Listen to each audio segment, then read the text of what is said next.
This is the story of David Bruce Wolitzer, my grandfather on my mother's side of the family.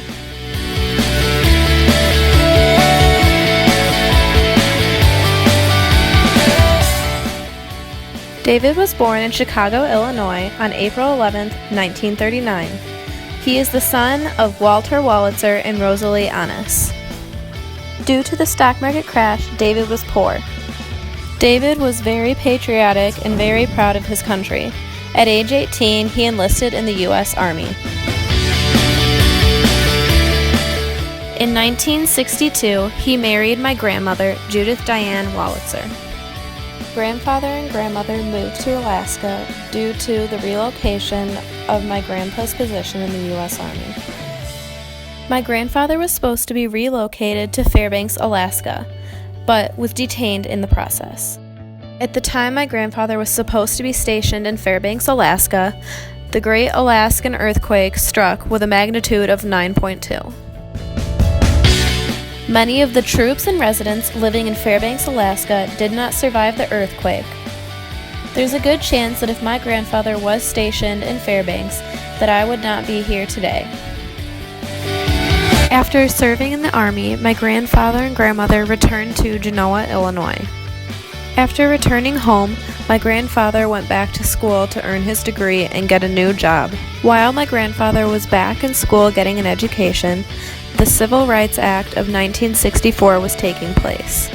This act included federal measures to enforce school segregation due to the requirement of desegregation in public places.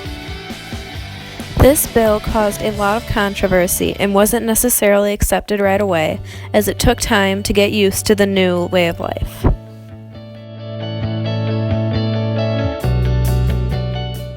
The women's movement was one that had been going on for quite some time. Both David and my grandmother were supporters of the women's movement and the rights that they sought to achieve. Women of all ages all over the country protested for equal rights between men and women.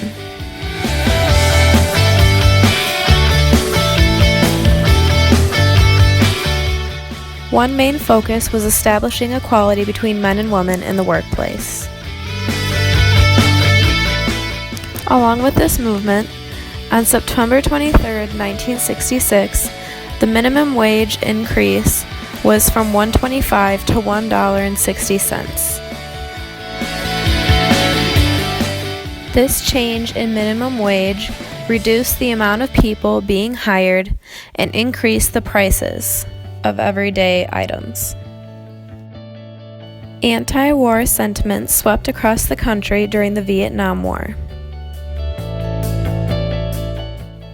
Advocates against the war in Vietnam protested at the Chicago Democratic National Convention Center. This protest occurred on August 26, 1968. Some protests became very violent. This led to my grandfather not going to the city that often. During the late 1900s, more amendments and bills about health for the public were passed.